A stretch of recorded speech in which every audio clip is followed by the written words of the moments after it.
So I'll take the first section.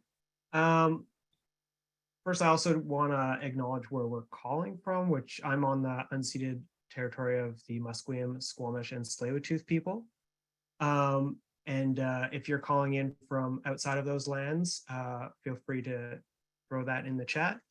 In the VTU's constitution, which is kind of our overarching values, we kind of recognize that we are not only organizing and living on these territories, but also that the projects of colonialism, capitalism, real estate, all of these systems are what we're fighting against in our fight for housing justice.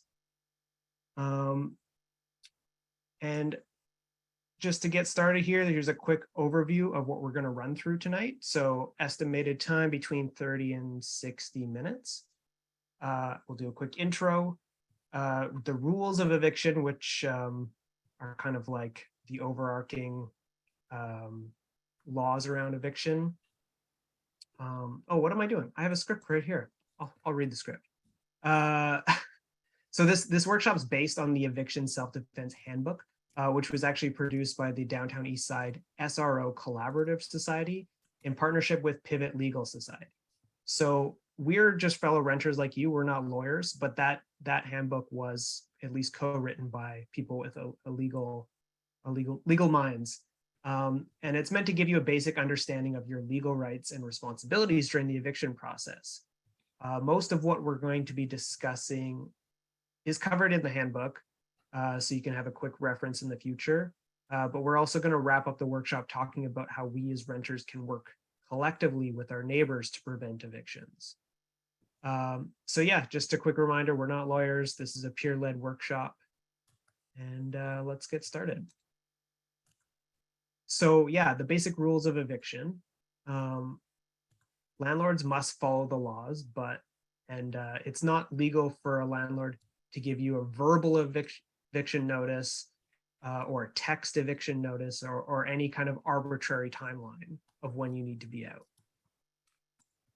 As a tenant in the province of British Columbia, your rights are kind of dictated by the Residential Tenancy Act, and your landlord has responsibilities as well.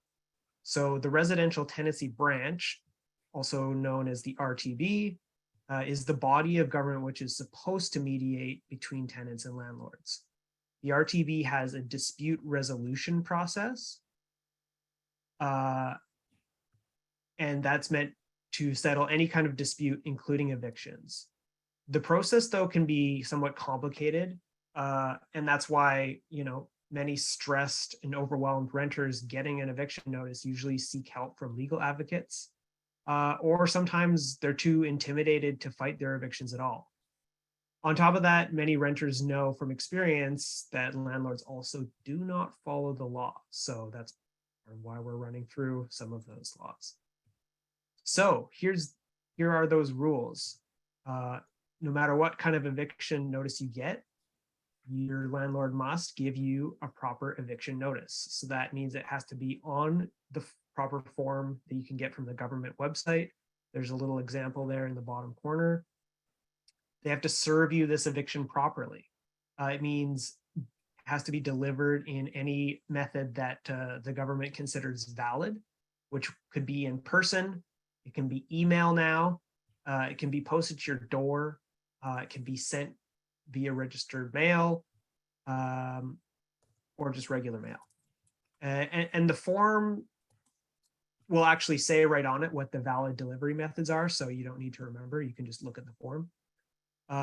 Yeah, and just a quick note, you didn't used to be able to email eviction notices, but now if you've basically given your landlord an email address that you communicate through, they can just email your eviction notice. Isn't that lovely?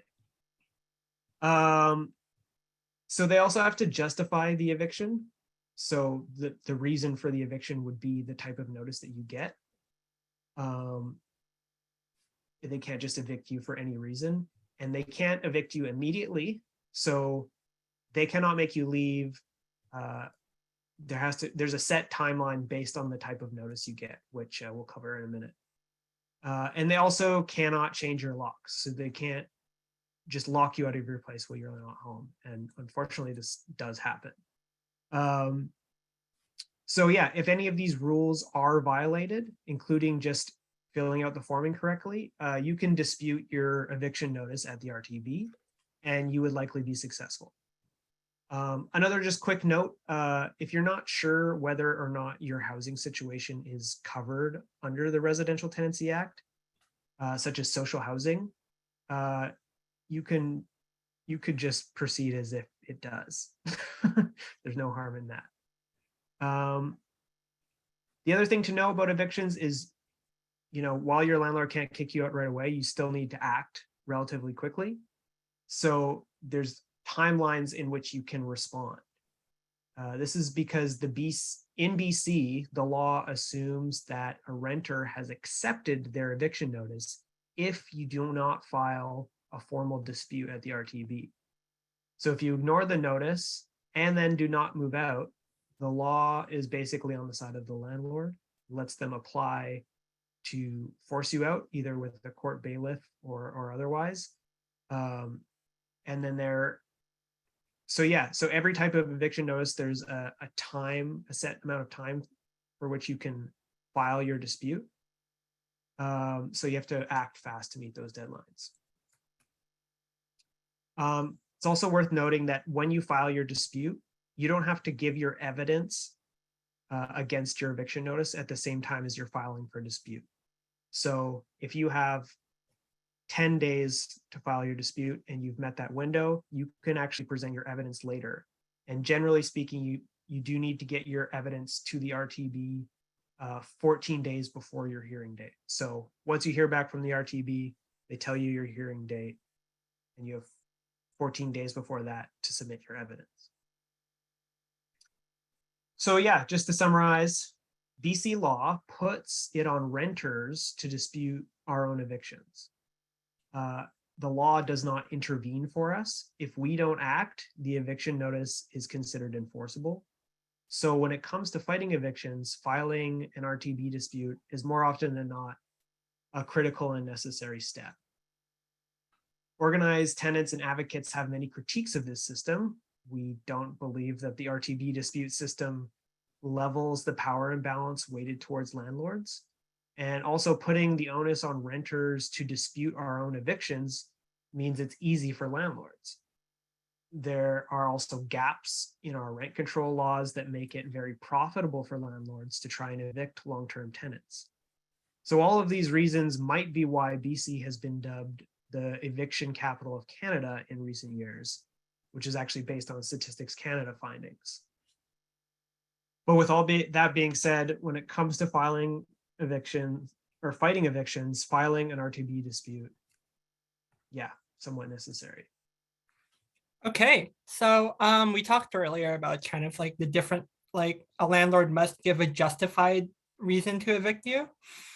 And just it's based entirely on kind of like the legal form that your landlord's going to give you. We have like several different types of eviction that we'll kind of like go over. It's also important to note that the different types of evictions have different timelines for when you need to move out if you don't dispute it. You'll see what I mean later. So I guess we'll start with the first one, and it'll be on unpaid rent and utilities. With unpaid rent, you have 10 days to move out and only 5 days to either pay your rent or dispute the eviction. This is like the fastest way renters can be evicted in BC. In some places, there are laws that allow renters to withhold their rent if the landlord isn't doing repairs or, just as a form of protest. But unfortunately, BC isn't one of those places. So if you're an individual, this is not a wise tactic if you're trying to kind of like strong arm your slumlord into taking actions on repairs or anything. We'll talk about withholding rent in a later section of the workshop, but essentially you want to put you want to pay your rent on time and make sure that which isn't exactly easy, which is why this is such like a messed up rule that it's like so quickly that your landlord's allowed to evict you. But at your RTB dispute hearing, you'll need to prove to an arbitrator that you did in fact pay your full rent if you are disputing. So you could use your bank statements for these, for example. And some advocates actually recommend filing for dispute resolution, even if you end up paying your rent within 5 days, and the issue seems to be settled with your landlord. Just in case your landlord kind of turns around and tries to carry out the eviction anyways, even after like you tell your landlord, hey, we've got everything settled. And important to note too that this type of eviction can also apply to utilities if you're paying them to your landlord. So even if you pay your full rent, if you don't pay your utilities, your kind of hydro bill, your landlord can demand, they must give you a 30-day written notice to demand your payment for utility bills, but then they could kind of issue a 10-day eviction notice. The second type would be causing a problem. This one's very, very funky. So this is the second type of legal eviction, and it's vague. With this type of eviction, you have 1 month to move out and 10 days to file a dispute at the RTB. Now, what exactly does causing a problem mean? So the first one is failing to pay rent time over and over again. So if you haven't paid your rent on time and at least 3 times in an unreasonably short period. Again, unreasonably short doesn't really mean anything. It's up to your landlord's discretion. But if you fail to pay your rent on time over 3 times, they're allowed to give you an eviction notice over causing a problem. If you fail to pay a security or a pet deposit within 30 days of it being due, you can be given this eviction notice.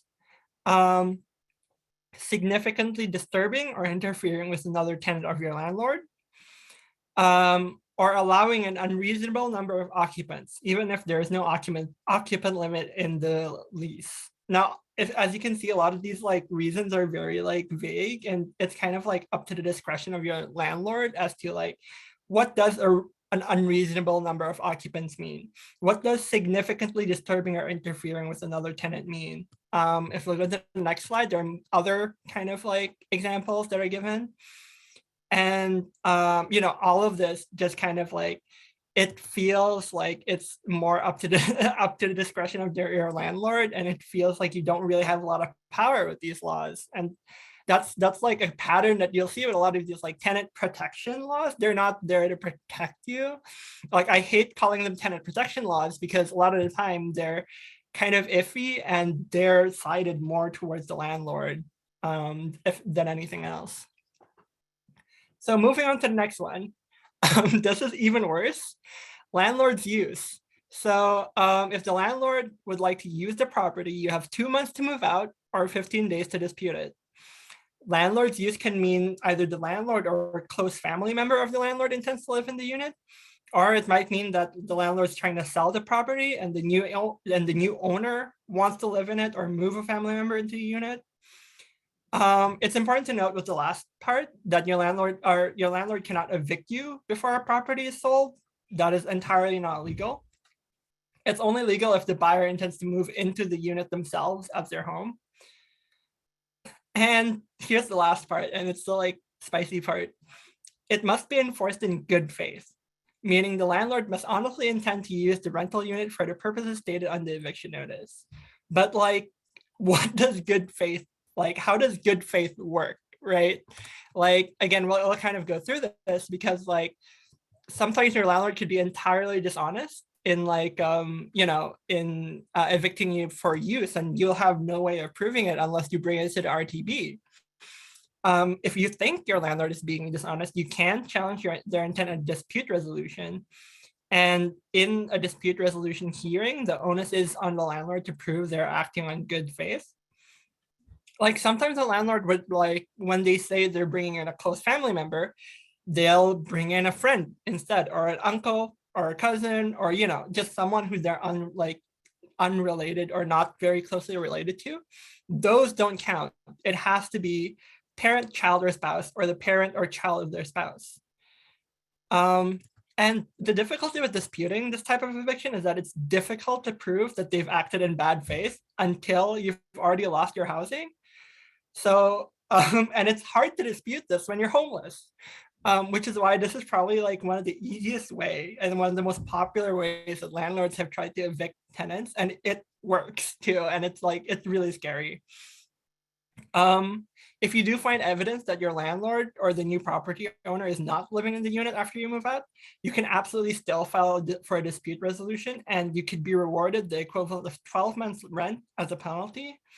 But again, this feels like at best kind of like a consolation prize, because like you lost your home and you're getting evicted, and it's rough. And so the next one is for demolition or conversion. So this type of eviction is mostly like for when your landlord wants to demolish the building or convert it into another form of tenancy. And with this type, you have 4 months to move out, with the final month's equivalent of rent as compensation. So you are entitled to a compensation if you are getting them evicted. Usually landlords just give the tenants the last month for free. And you have 30 days to dispute this type of eviction. So like I said before, this is what we call demevictions.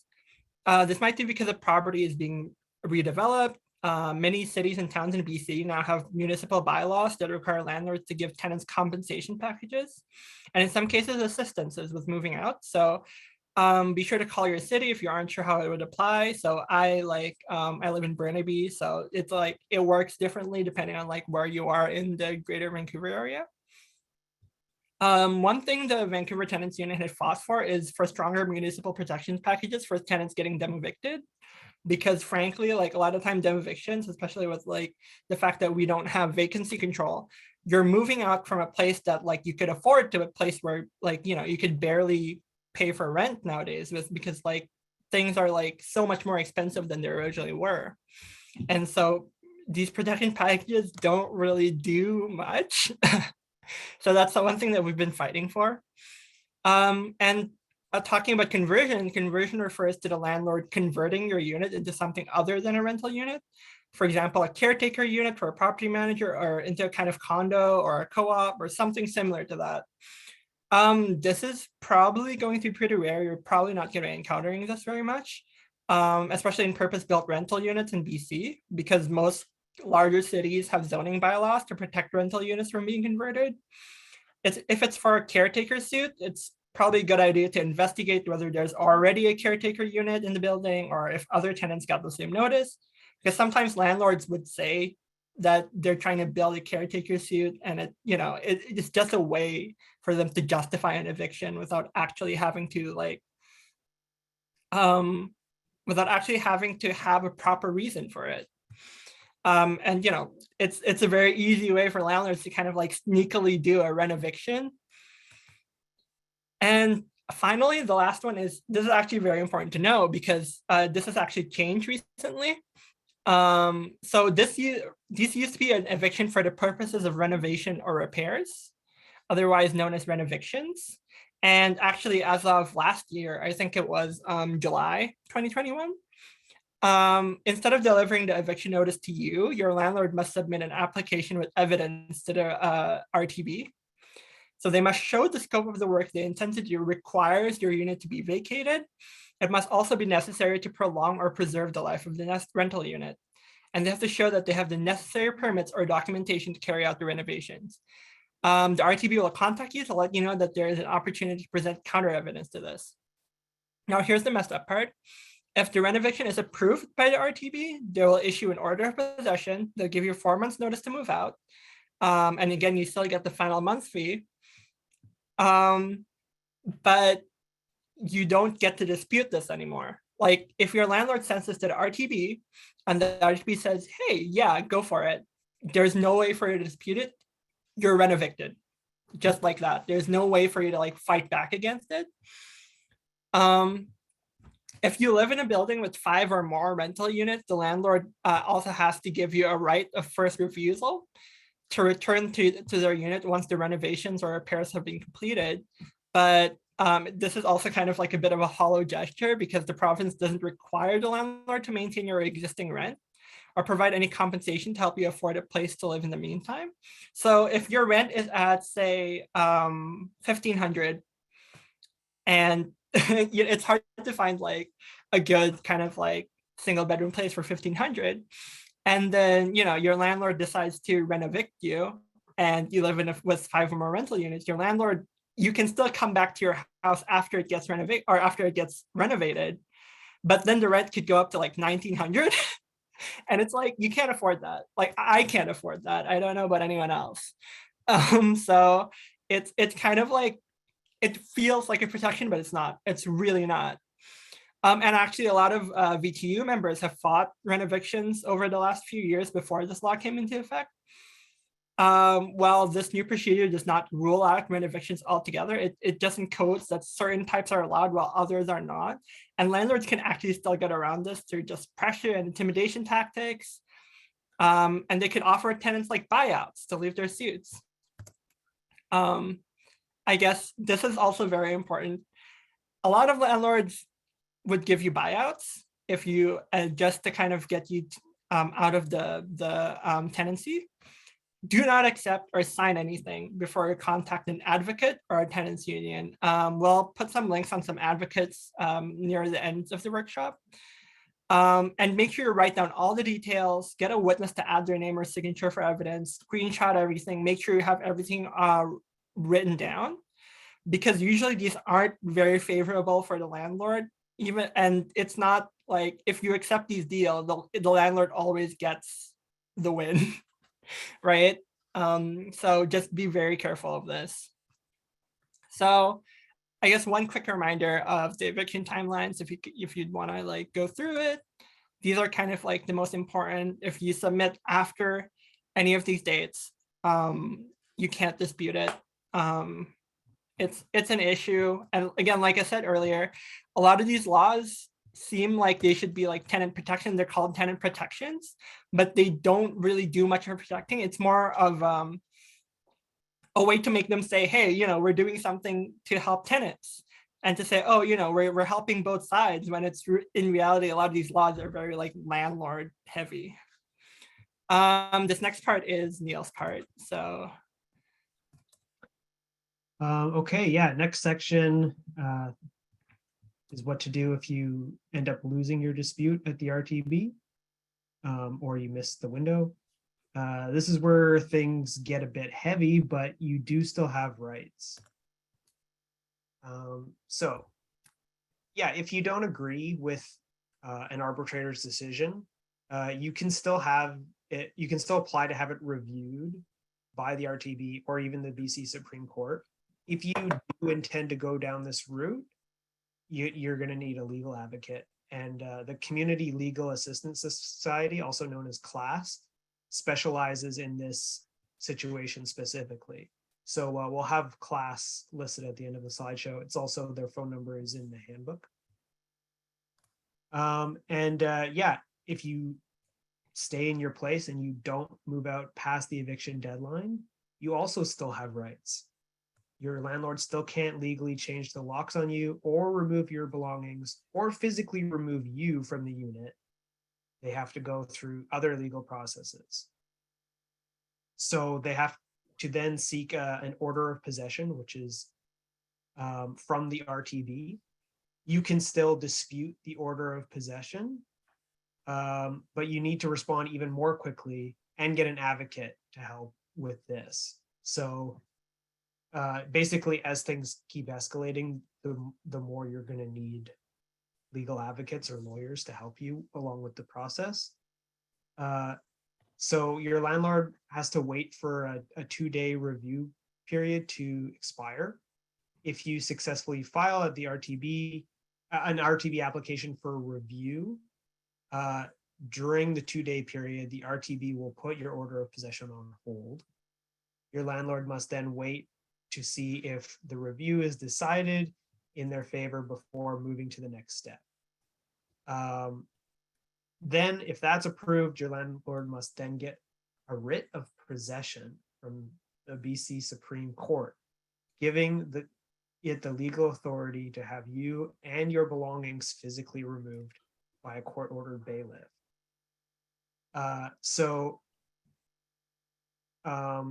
Then they use the writ of possession to hire a court-ordered bailiff. So that's the process after, if you're still staying in your home. Again, this is all this information is online and in the handbook, so you don't need to remember all of these terms. But one thing you do need to know is not just anybody showing at your door calling themselves a bailiff is necessarily a bailiff.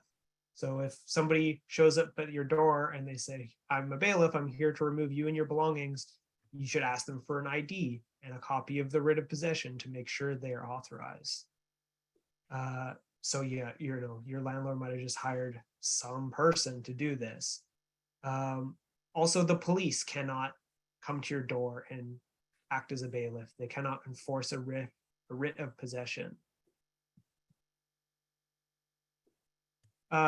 So if you are removed from your place, your landlord has an obligation to keep an inventory of your belongings and store them safely for at least 60 days and give you a chance to reclaim them. Beware though, a landlord can dispose of abandoned property if it is believed to be worth less than $500 in total.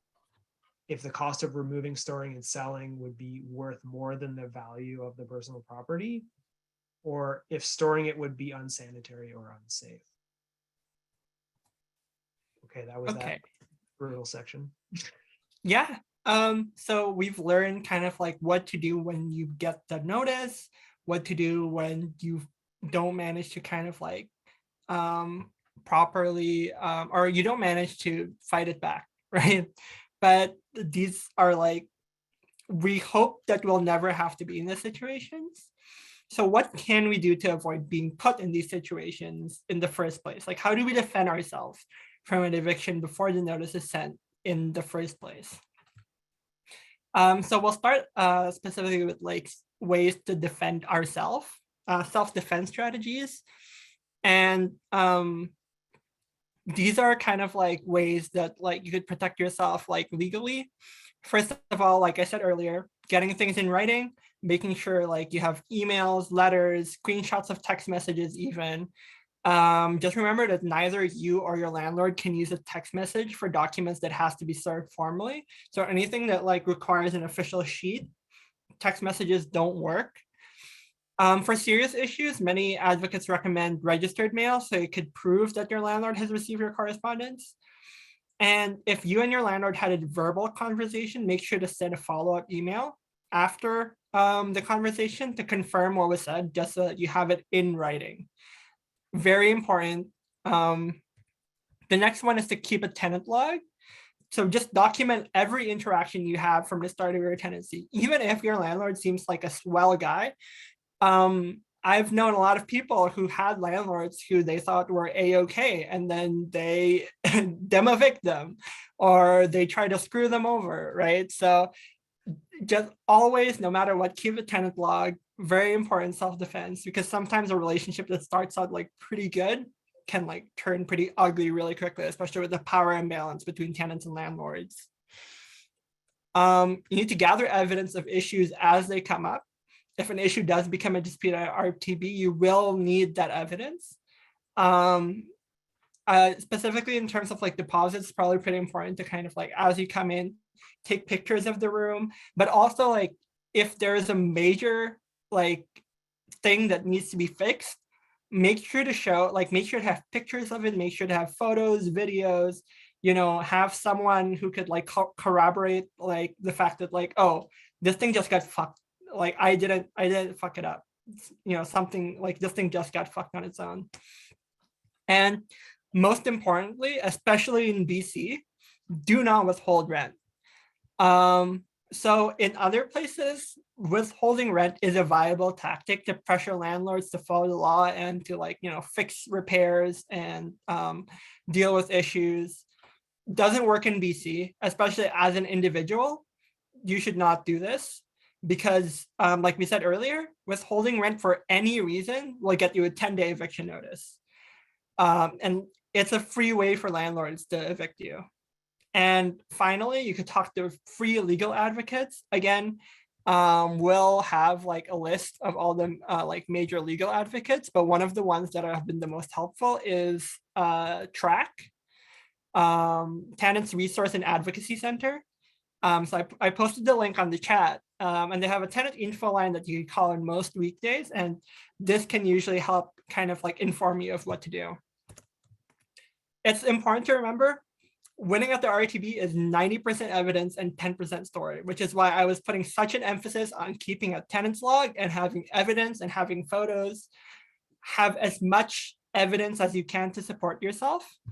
And the handbook link that I threw up earlier is actually pretty helpful in that. So on our handbook, we have a workbook section at the back. If you ever run into us in real life, we have like the actual printed handbooks if you need. And we have like other languages, again, if you also need, it's all on the VTU website. The one that I linked above, I could just repost it. The one that I linked here is the English handbook, and it's online, but it helps for me. I don't know about anyone else. I liked it. I like it's funky. I like writing little things in a journal. But it's a great resource to use to keep track of details about the home you live in. So the last page was, ways you could keep track of your landlord. And finally, we can talk about the help and resources.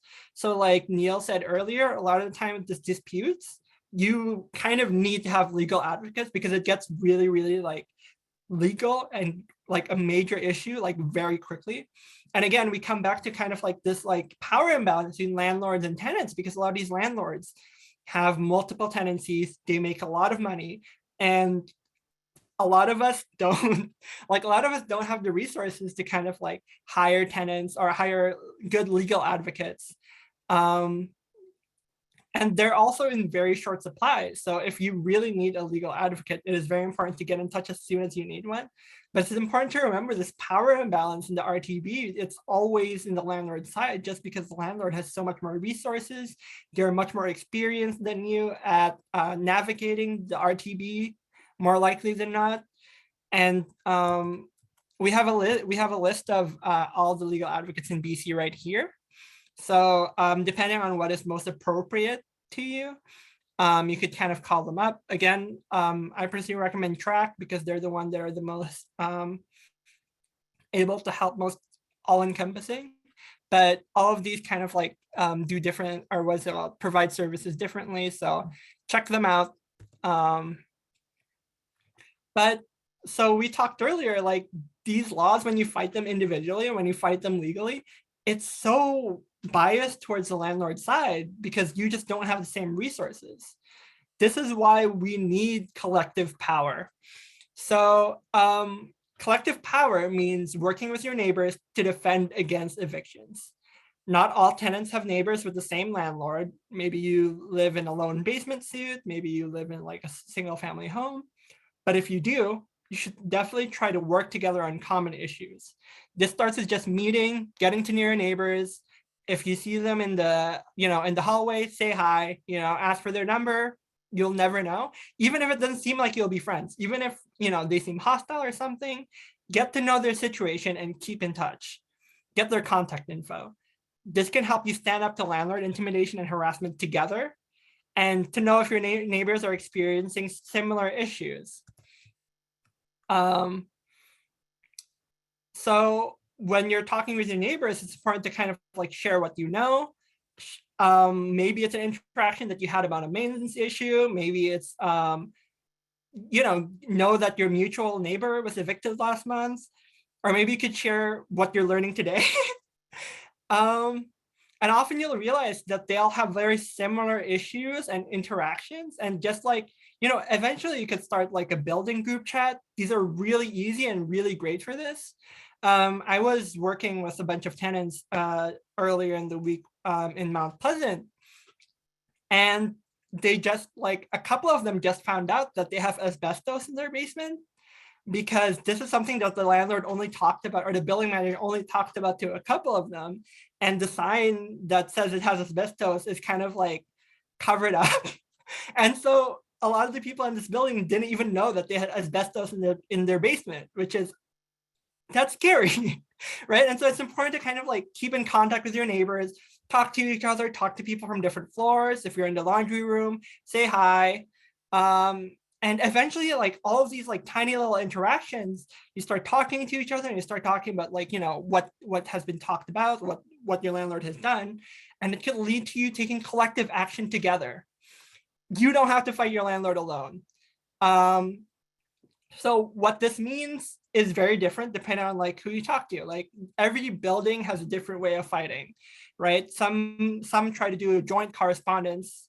Some could file joint RTBA disputes. Some would kind of like protest in front of their buildings. And you know best the situation that would help your building the most. But these kind of coordinated actions show that your landlord that you and your neighbors are serious about the issues that you want to address. And it prevents them from targeting and bullying one individual for being difficult, because the entire building is being difficult. Another important tactic to communicate with your landlord is to make an anonymous email account. So just your building's address at gmail.com or something, just make sure that not one of you gets targeted. And finally, the best way to keep your tenants in check is to join or start a tenants union.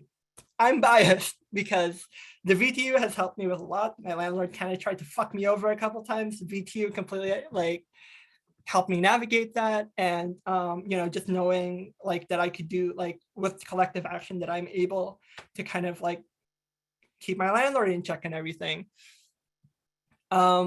is very helpful. Tenant unions kind of build this network of renters that, help us look out for each other, and it saved my life. So very biased. Okay, so we could talk about kind of like this type of collective action all we want. How does this work in practice?